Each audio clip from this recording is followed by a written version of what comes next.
Hi, everyone. Welcome back to the Heal, Nourish, Grow podcast. Today, I have with me Rick Olderman, and he is a physical therapist focused on pain management. So I'm really excited to chat with you today, Rick, because I know that so many people deal with chronic pain, and there's a lot of various reasons for it, some related to nutrition, some related to biomechanics. So maybe you can just start off before we get into the pain stuff by telling people a little bit about your background and how you got into this work.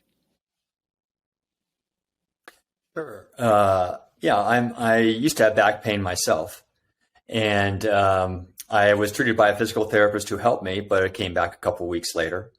And I happened to be volunteering at that physical therapy clinic. So I thought, I better learn what the insider secrets are to this. So I went to PT school, and those insider secrets never seemed to really come. So what we were focused on more is understanding and identifying tissues that are damaged rather than understanding why the tissues are damaged. And so that to me was really, would explain why we're having pain and how to solve it. And that bore out after, in my first job after PT school, I couldn't help people with chronic pain. And so I decided to dig in and try and figure this out for myself. And so it's been a long and windy road, but I'm here, and I think I have a lot of answers for a lot of people. Yeah, so it sounds like very similarly to the typical model of Western medicine, it's trying to put a Band-Aid on the problem rather than trying to find the root cause. And based on what you just said, it sounds like that you decided, okay, I need to find out what's actually causing this to help you better enable people manage their chronic pain. Would that be an accurate statement?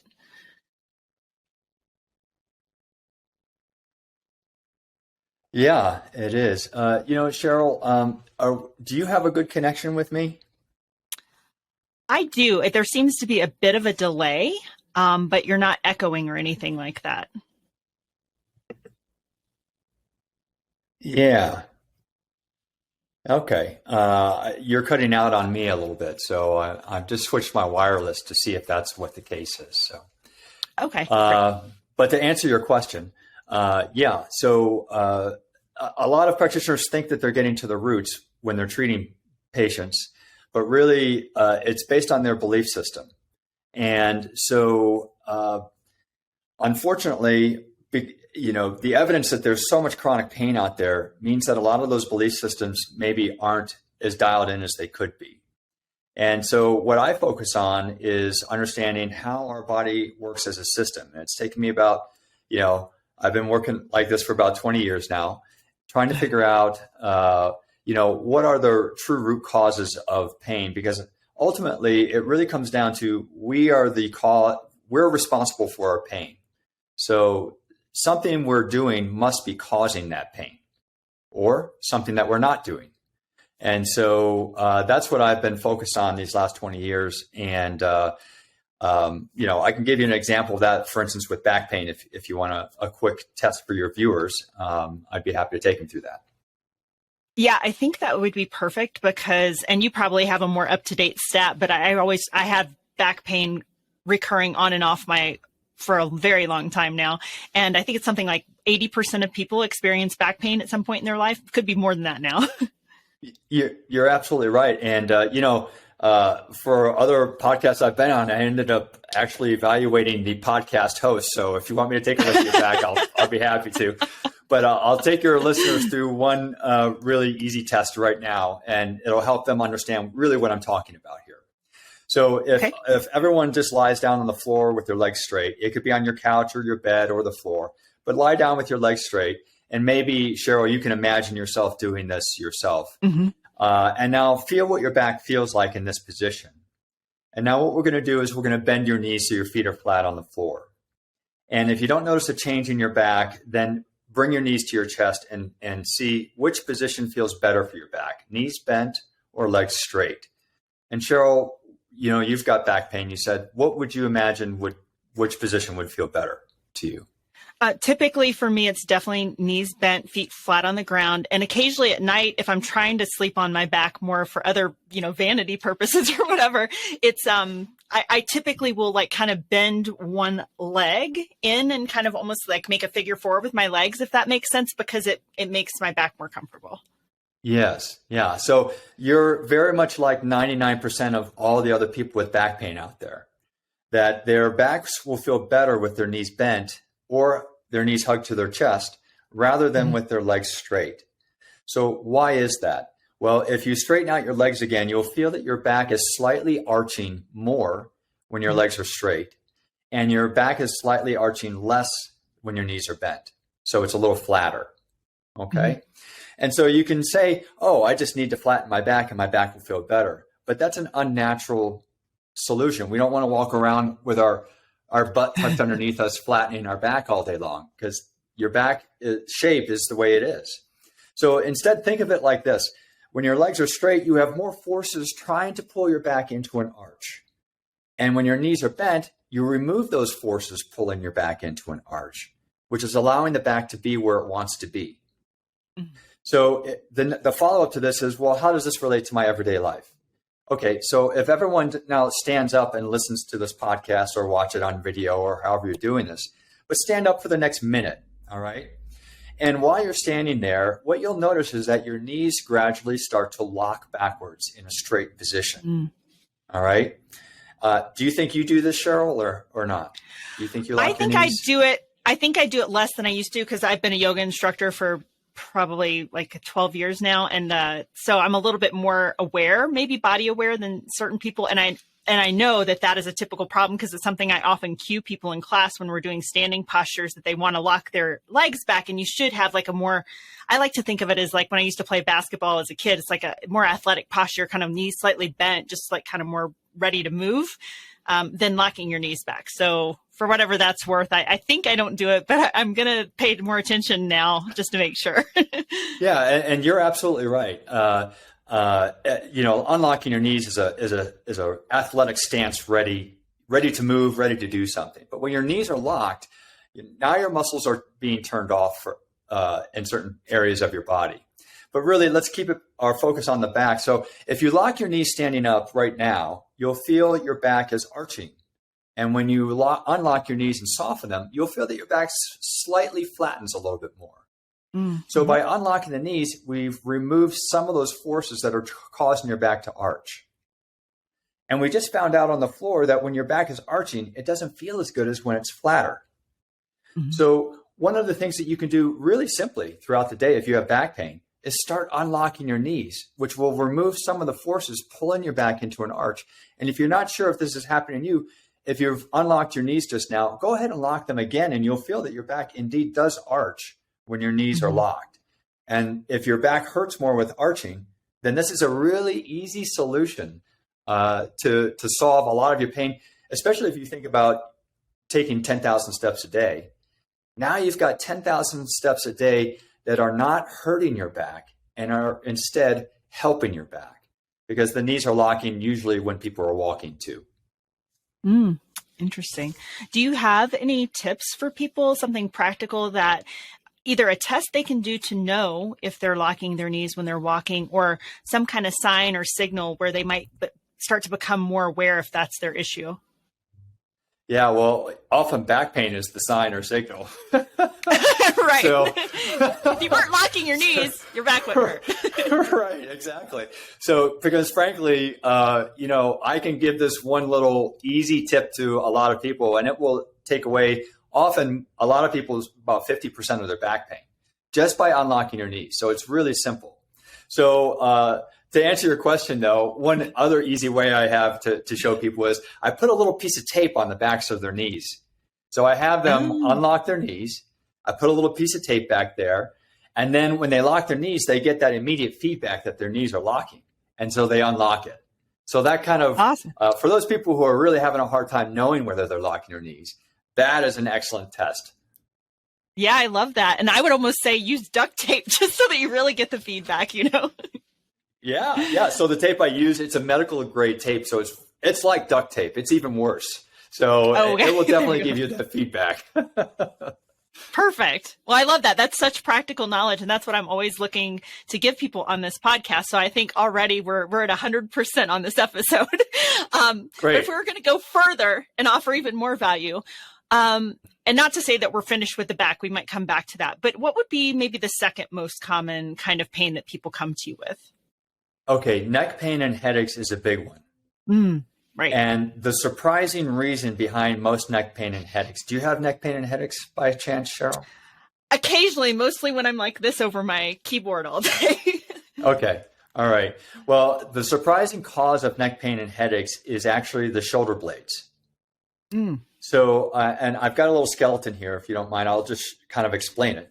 And that would be great. But for people that are watching on video can see exactly what you're talking about, I'd recommend you pop over to YouTube right now for this part. But don't worry, you audio people. I'll kind of describe what I'm talking about here. Okay, awesome. So if you're listening to this via audio, just pull up a Google search of a skeleton and the back of a skeleton, and you'll see that we have these bones called shoulder blades or scapula. And if you look at the architecture of that shoulder blade, it's unique. It's not like any other bone in the upper body system. And it's really like only one other bone in the body, and that is the pelvic bone. All right. So we all know that the pelvis is the center of function for our lower body and back. And the same thing goes for the shoulder blade in the upper body system. It is the center of function for all things upper body. And the reason, and so there are significant attachments of the shoulder blade into the neck bones and the base of the skull. And so if the shoulder blade isn't working correctly, stress is transmitted via those muscles to the neck bones and the base of the skull, which can cause side bending, rotation, disc herniations, facet joint arthritis, headaches, all sorts of problems. And we have a couple big muscles that are controlling this big upper body system. The trapezius muscle, which inserts into the base of the skull all the way down here and then back into the shoulder blade, but also something called the serratus anterior. Anyway, when those muscles aren't working well, and this is the way chronic pain works in the body for a large part, when the big muscles aren't doing their job, the little muscles deep to it have to do more work. And one of the little muscles in the shoulder blade is called the levator scapula, which inserts from the corner of the shoulder blade here on the inside into C1, 2, 3, and 4. So levator means it's an elevator of the scapula, right? And it's a little pinky muscle as opposed to these big hand muscles. So it's trying to hold this whole system up for you when the big muscles aren't doing their jobs right. And so the arm system alone weighs 15, 20 pounds.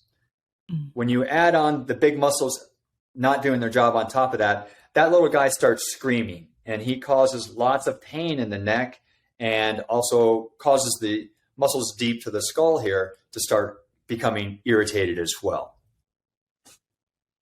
So if you have that kind of pain, and you said, so it's mostly that the big muscles aren't working, what would be your tip, if any, to kind of bring more awareness to that area and to relieve some of that pressure on the small muscles?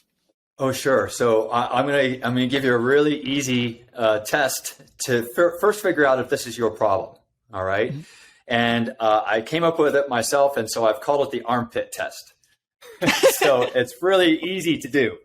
So if you have someone stand behind you and they put their hands in your armpits like this and lift up your armpits about a half inch to an inch, your job as the patient is to relax your shoulders and make sure that you're letting them hold your shoulders up. So once their hands are up like this for about 30 seconds and holding your shoulders up, you should almost immediately feel a sense of relief in your neck and head right off the bat. But if you're not sure, move your head around and look up and down and see if your pain has reduced in terms of your range of motion and all that kind of stuff. So and I'll tell you, CHERYL, in the last 20 years, I've been working with chronic neck pain and headaches. I can't remember any patient who didn't have the shoulder blade system as the source of their problem. Interesting. So it's really powerful, especially with chronic pain. With acute pain, that's a different matter. But chronic issues, it's usually because most practitioners aren't looking at the shoulder girdle system. All right. So the next part of that test is just simply having your friend take their hands out of your armpit, let your shoulders come back down, and see which position you like better. Did you like it with your shoulders up a little bit and supported, or did you like it with your shoulders down? Kind of like that back pain test we did on the floor. Right. It's one or the other. So almost everyone with chronic neck pain and headaches will say, oh, I kind of like it with my shoulder blades up. And that's because one of the most common problems with the shoulder girdle is that it's resting too low. All right. So what we've done is we've just lifted that up to unload that connection of that little tiny pinky muscle, that levator scapula. We've unloaded it from the neck. And now your neck says, oh my gosh, this feels a lot better. So we need to fix how the shoulder blades are working. All right. So rather than getting into the exercises that would do that, because that would be kind of difficult to do on a podcast, most people out there sit at their desk when they're working. So here's an easier way to fix this while you're working, at least. When you're sitting at your desk, your arms should be resting at the seam of your shirt by your side here, like this. Okay. The arm should not be forward like this, typing on your keyboard. So with the arm back like this, then also we've just learned that your neck likes it when your shoulder is up a little bit. So the arm of your chair should lift the shoulder blade up maybe a half inch higher than what you're normally having it. And so wherever your hand is at that position is where your keyboard should be. So if you're reaching forward beyond that for your keyboard, then you automatically are turning on all those neck and shoulder muscles to hold up your arm system for you. And the same goes, even if you're here, but your elbows are out here to the side, further away from your body, again, you've lost the correct support of the armrest. And so your neck and shoulder will start to work again. So the elbows have to be close to your body, and it needs to be in line with your midpoint of your trunk.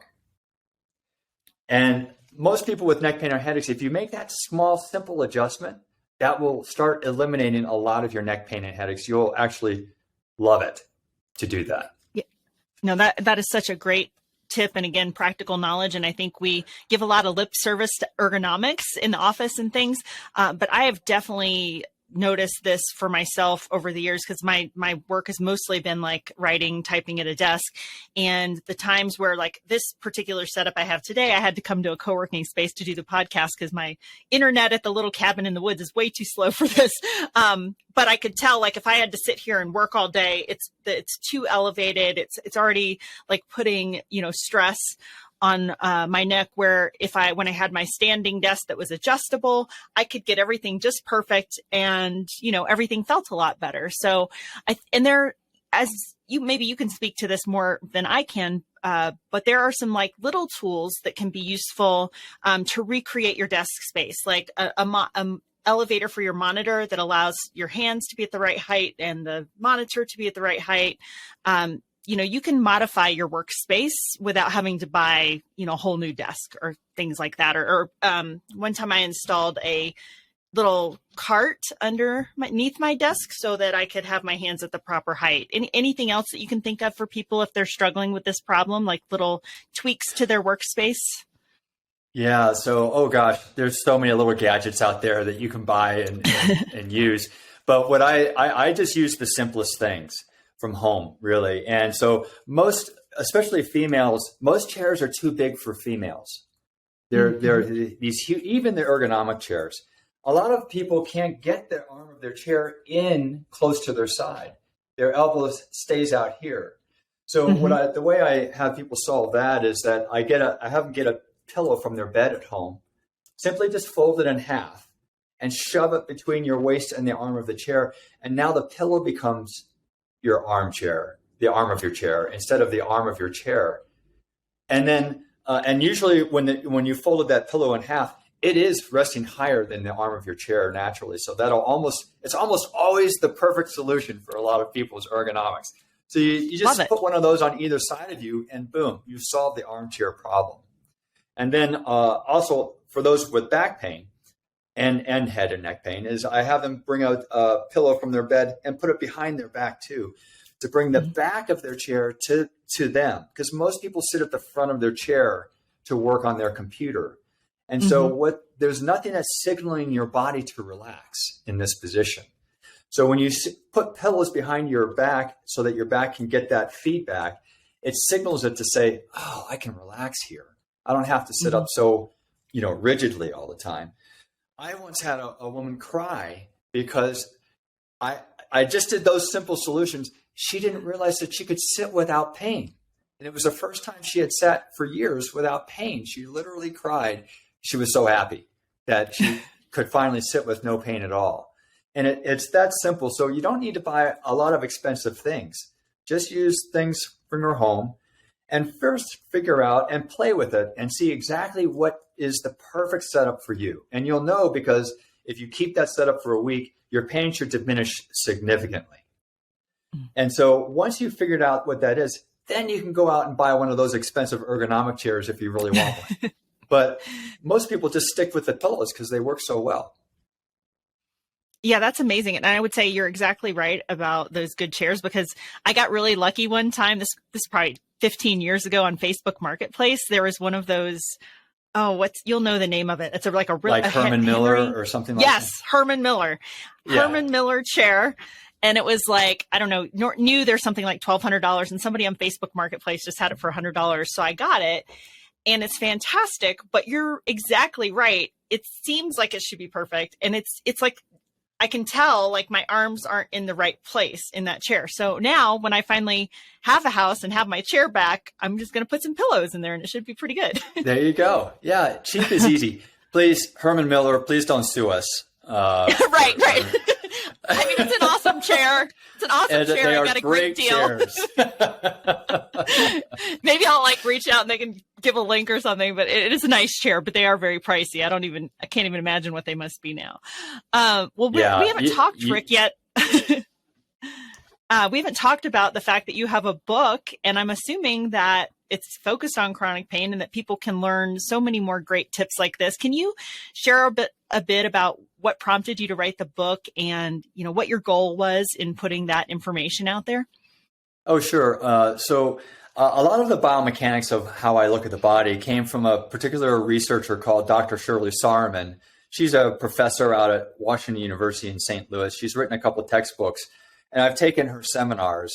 And it's all about movement mechanics and how those create problems, but also the deeper, geekier stuff that's going on in the body, about what's really happening. But anyway, I made friends with a PT who was taking these same seminars. And over the course of a year or two that I had been taking these seminars, I met him at the end of the last seminar. I said, "Hey, how's this information going for you?" And he says, "I'm a manual therapist. I might use these for maybe a home exercise program or something." I said, "Are you kidding me? This is really solving chronic pain." And he says, "Maybe, but I'm a manual therapist, so I'm not really going to use it that much." And that's when I realized that we as practitioners are filtering information that we're receiving through our belief systems. And so if we don't believe something will help our patients or help us be better practitioners, we kind of blow that information off and only focus on the information we believe will help our patients solve pain, even if that other information is valid. Mm-hmm. And so that's when I decided, I realized that, oh my gosh, a lot of people are not receiving this information because of our practitioner bias.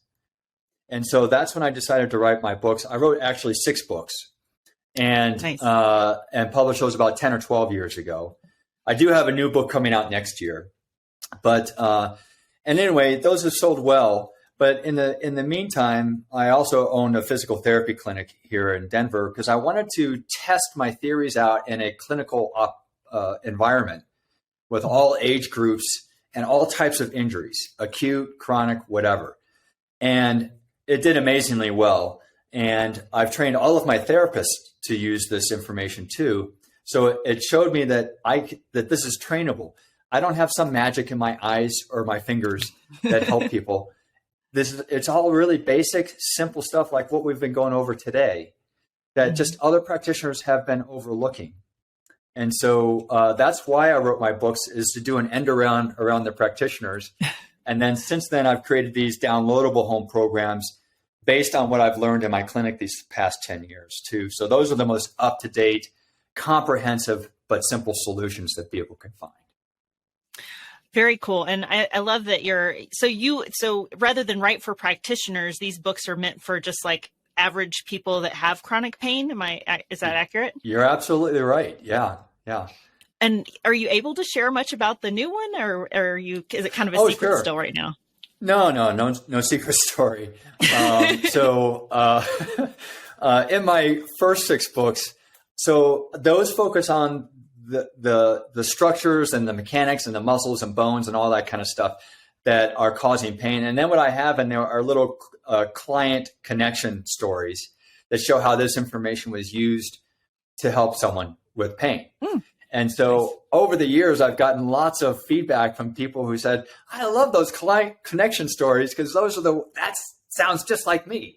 And so I thought, well, let's flip this on its head and make this last book about the clients or the patients, and with just and make the mechanical stuff and the muscles and so forth the secondary part of the book. So I've just kind of reversed that whole thinking because so many people love those client stories. And I really think that it helps people see themselves and see a solution for themselves if they can read about someone who's going through something similar that they are. So that's what this next book is about. And I'm kind of excited about it. No, you should be. I think that sounds amazing. And I think that's exactly why people like listening to, actually, lately I've had on sort of more practitioners and doctors on the podcast. But one of the things that I really wanted to do when I started this was just to talk to kind of quote unquote everyday people, about their experience with their health journey or their pain journey or whatever it is. It just so turns out that they're not always as willing to come and share their story with millions of people. But I'm glad, you kind of have both sides of that because you have all these wonderful patients that you're working with. So you have their stories and their knowledge that you can kind of share too. And if you're open to it and you can think of one off the top of your head, it could be one from the book or maybe not, but just like a brief snippet of kind of somebody's pain situation and how then their life changed after that. Oh, sure. And for those of you who are really interested, they can go to my website. And I've actually posted 3 of these stories from the book on my website. And nice. I've also got the audio version of me reading them too. So if you really want to dive deeply into it, go for the website at rickolderman.com, and you can look at those and listen to them. But for instance, we started off our conversation with back pain. So one story jumps out to mind is that this one guy, he had back sciatic pain for 8 years. He had surgery. He had been to, you name any practitioner you want, and he had been to that person, but nothing had changed his sciatic pain. And I evaluated him, and so the unique way that I evaluate is anyone with back pain on down to the foot. We look at the rib cage all the way down to the foot because it's all part of that whole system. And so anyway, once I evaluated him, and he was a real doubting Thomas, arms crossed, you're not going to help me. No one's been able to help me kind of thing. I'm only here because my doctor forced me to be here. I said, okay. I thought I need to make, a big change in this guy pretty fast. So I had him do a butt strengthening exercise, and I had him turn over and retest his pain again. And his pain was completely gone in 10 seconds. And it stayed gone. So the reason is because when you look at the body as a system, and it would be easy for me to say, oh, you've got sciatic pain. It must be coming from these nerve roots in your back. It wasn't, though. That wasn't where the problem was. And that's why systems solutions can be very rapid and more comprehensive. So his pain never returned again, just after that first one exercise that we did. And then I taught him how to walk correctly, like what you and I talked about at the beginning here, unlock your knees, and it turned on his butt muscles and all this kind of stuff. So that's a really easy one. It was startling even for me. I expected to solve his pain, but not that fast. That was kind of crazy. Yeah. So that was a fun one. Yeah, that's absolutely amazing. And thank you so much for sharing that because I'm already feeling like, oh my gosh, I know one person who sounds very similar to this guy that you just described. I'm giving her your website. I'm telling her to buy your books, all of the things. And just for me, myself, it's making me think of my biomechanics and some of the pain processes I've had in a much different way. So before we wrap things up here, you mentioned your website, which is just your name.com, and I'll have you say it again here, and it'll be in the show notes. All of your books. You mentioned that you have online courses. Tell us, do you do online consults? If people want to, you mentioned that you've trained multiple therapists now. So if people want to work with you or somebody who's been trained by you in this particular method, what are the best ways that they can do all of that? Yeah. So first of all, if you buy any of my downloadable home programs, if you type in "fixing you," all one word, you'll get a 20% discount. I do online consults. But I believe that you shouldn't need me to fix your pain. I believe we have everything inside of us to fix our pain. And so my programs are designed to help you do just that. So, I'm happy to do telehealth, and consults and so forth, but really just try if you follow the program, you will solve your pain. You don't actually need to have a consultation with me. On my rickolderman.com website, you'll find all of my programs to help you solve your pain. But I've also created an online training program for health and wellness practitioners to train them how to solve people's pain using this type of information. And, Cheryl, my belief is that I'm a last resort for a lot of people. So people will go to someone like you, like a yoga instructor or a Pilates instructor or a personal trainer, before they'll ever come to me or even their doctor. So, and you guys are all like, that's what you do is you teach movement. And so it seems like if everyone knew this information, we could nip chronic pain in the bud because you would see exactly what the problem is right off the bat, nip the chronic pain and put people like me out of work, which would make me very happy to put me out of work. Right. That's the same way I feel about people just getting more metabolically healthy and feeling better. It's like, wow, if we could just distill this into a way that people could just do it, it would be, it'd be such a miracle. So, So rickolderman.com, they can get 20% off by entering Fixing You on any of your programs, or does that include the books and things like that as well? The books are sold on Amazon, and I can't create a coupon code for that. But the home downloadable programs and even the practitioner training program, you can get 20% off that too. Oh, that's fantastic. I'll definitely be sharing this with some yoga instructors that I know because, and that could be a new line of training for you. I think that yoga people in particular are just really hungry for learning more about biomechanics and kind of extending their training, because quite often the basic yoga teacher training doesn't focus a lot on anatomy and some of the things I feel like we should really be more practiced in when we're teaching. So for whatever that's worth, get in touch with Rick. If you're a yoga instructor, maybe he can create something especially for a big yoga class. Well, I'd be happy to, but my very first graduate was actually a personal trainer. Oh, nice. So, and it was designed for physical therapists, but I've intentionally made it simple enough for anyone to use. And also if you're considering it, in most states, I offer 30 CEU credits for physical therapists. And I provide all the documentation you would need to submit to your certifying agency to get whatever CEU credits you're looking for. So if we can get 30 CEUs for physical therapy, I'm sure you would get whatever you needed for whatever other license or certification you have. Yeah, I can't speak to other personal trainers, but for yoga instructors, it's just kind of ongoing, continuing education, and you don't have to have any special certificates. It's just, kind of, so it's pretty easy for that.